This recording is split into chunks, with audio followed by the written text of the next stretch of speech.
Bonjour, je suis William de la chaîne Le Coin de Ciel. À quoi ressemble vraiment le système solaire? Nous allons voir ça tout de suite après le générique.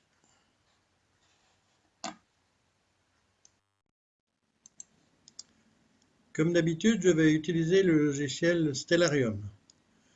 Prenons de la hauteur. Nous voici au-dessus du Soleil. Ouh là là, c'est bien encombré autour du Soleil. On va simplifier tout ça. La ligne rouge représente l'orbite de la planète. Celle de la Terre semble circulaire, mais il n'en est rien. Elle a bien la forme d'une ellipse. Un peu de géométrie. Voici comment on trace une ellipse. On déplace un crayon à l'intérieur d'une ficelle d'une longueur donnée qui relie les deux foyers de l'ellipse et on obtient ainsi le tracé désiré.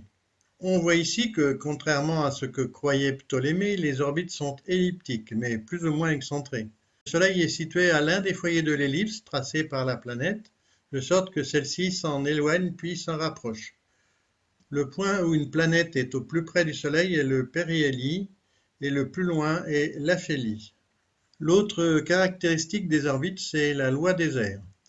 Le rayon vecteur Soleil-planète-balai des airs égale pendant des durées égales, dont la conséquence est que les planètes n'ont pas la même vitesse de translation au cours de leur révolution.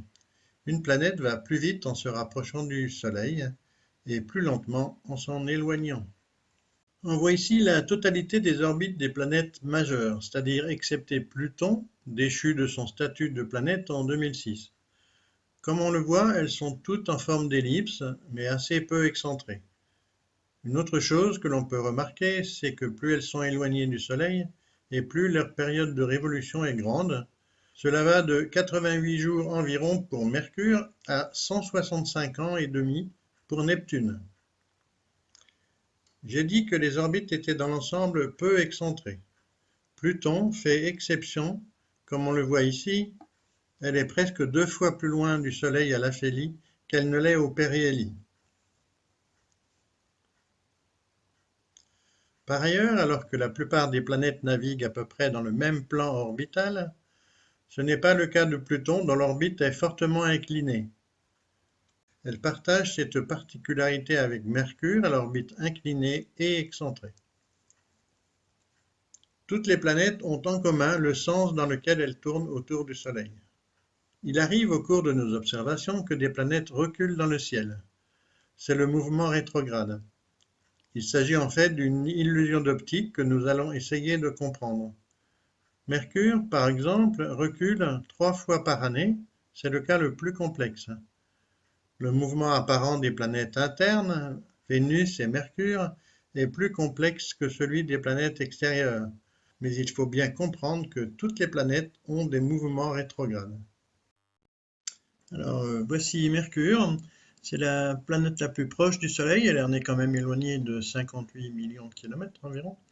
Elle tourne autour du Soleil en 87 jours et sa rotation sur elle-même est de 58 jours.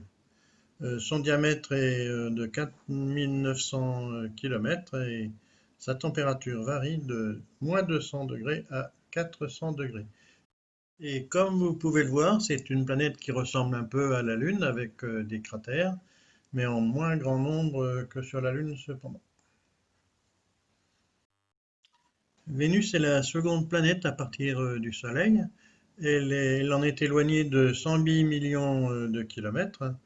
Elle tourne autour du Soleil en 224 jours et sa rotation sur elle-même est de 243 jours, mais en sens rétrograde.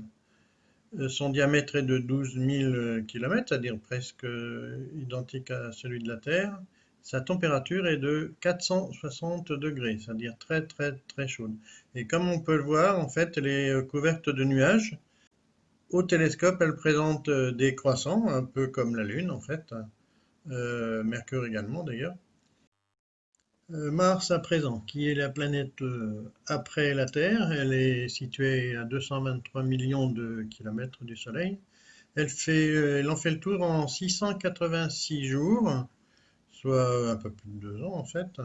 Sa rotation est de 24 heures, à peu près, un peu plus de 24 heures, à peu près comme la Terre.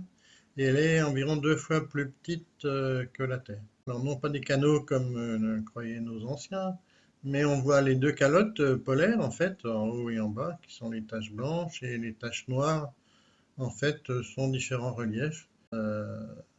Avec mon télescope, je vois à peine les calottes polaires. Après, tout dépend de la taille du télescope. Jupiter est à 780 millions de kilomètres du Soleil, au-delà de l'orbite de Mars. Elle tourne autour du Soleil en 11 ans et 315 jours. Sa période de rotation est très rapide, en 10 heures en fait.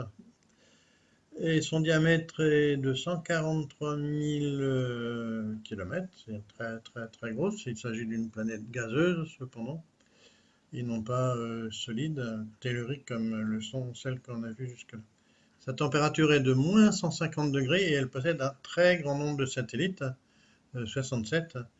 Avec mon télescope, on en voit seulement 4 en fait. On voit également, par contre, ça je ne le vois pas avec mon télescope, la tache rouge, qui est en fait de la même taille que la Terre, à peu près. Et on voit par contre assez bien au moins 2 bandes nuageuses en fait. La planète suivante est Saturne, qui est distante du Soleil de 1430 millions de kilomètres, ça s'éloigne encore plus. Elle tourne autour du Soleil en 29 ans et 167 jours. Sa rotation sur elle-même est rapide également, en 10h30. Son diamètre est un peu plus petit que celui de Jupiter, 120 500 km. Elle est très froide, moins 180 degrés, et elle possède un très grand nombre de satellites, 62. Avec mon télescope, je vois les anneaux, puisque Saturne est quand même célèbre pour ça. Alors il y en a plusieurs, en fait, qui sont séparés par des divisions. Et on peut voir avec nos télescopes amateurs la première division, la division de Cassini, mais assez peu les autres, en fait. Et les satellites, on ne les voit pas. Encore plus loin, Uranus est situé à 2,9 milliards de kilomètres du Soleil. Elle fait partie des géantes glacées, contrairement aux 2 planètes précédentes qui étaient des géantes gazeuses. Elle tourne autour du Soleil en 84 ans et elle tourne autour d'elle-même en 17 heures dans le sens rétrograde. Elle est plus petite que Saturne ou Jupiter, elle fait 51 100 km de diamètre seulement, et sa température est très froide, moins 200 degrés. Elle est entourée d'un système d'anneaux, un peu comme Saturne, mais beaucoup moins visible, et de 27 satellites. Avec mon télescope, en fait, je vois juste un point bleu, en fait. Elle est trop loin pour qu'on puisse distinguer quelques détails que ce soit. Encore plus loin, Neptune se situe à 4,5 milliards de kilomètres. Elle tourne autour du Soleil en 164 ans et 280 jours. Sa rotation autour d'elle-même est de 16 heures, très rapide également, dans le sens normal. Et elle est encore plus petite qu'Uranus, 49 500 km seulement. Elle est froide également et comporte 14 satellites. Et dans le télescope, on voit, c'est pareil, encore un point. Entre les orbites de Mars et de Jupiter, on trouve la ceinture d'astéroïdes. Ils sont très très nombreux en fait. Et c'est d'ailleurs de là que proviennent les météorites que l'on retrouve parfois sur Terre. Les astéroïdes sont disposés en rond, en quelque sorte, en une sorte de cercle, distant à la fois de Mars et de Jupiter, mais une partie d'entre eux sont répartis sur les points de Lagrange. Les points de Lagrange, qu'est-ce que c'est? Eh bien, en fait, ce sont des points où un objet il reste en équilibre. Alors, il y en a plusieurs, de plusieurs sortes, certains qui sont en équilibre stable et d'autres en équilibre instable. Et ici, les troyens, par exemple, sont justement sur l'un des points de Lagrange stables de Jupiter. Il existe plusieurs catégories et plusieurs familles de ces astéroïdes selon leur emplacement et leur orbite. On a longtemps pensé que la masse totale des astéroïdes était en fait une planète détruite, mais en réalité, on sait maintenant que ce n'est pas le cas. La masse totale est à peine aussi grande que celle de la Lune et n'aurait jamais pu se constituer en planète en fait. On distingue quatre grands objets dans la ceinture d'astéroïdes qui sont Cérès, Vesta, Pallas et IG et qui représentent pratiquement la moitié de la totalité de la masse totale de la ceinture d'astéroïdes. Comme on le voit, seul Cérès est assez gros pour se constituer en planète. D'ailleurs, elle a maintenant le statut de planète naine. Les autres, et même Vesta par exemple, ne sont pas assez grosses pour être sphériques. Nous avons parlé de planètes naines. Eh bien, c'est le cas de Pluton, qui fait partie de la ceinture de Kuiper qui se trouve aux confins du système solaire. Il s'agit d'une zone très éloignée qui comporte de nombreux objets, dont Pluton, et d'où proviennent en fait les comètes, enfin la plupart des comètes en tout cas. Pluton est accompagné d'un satellite qui est presque aussi gros qu'elle, Charon, ainsi que d'autres objets que l'on a découverts récemment lorsqu'on a envoyé une sonde explorer Pluton. Hormis Pluton et son compagnon Charon, on trouve encore d'autres objets de taille importante. Eris, par exemple, qui est aussi gros que Pluton, Makemake, Haumea et Sedna.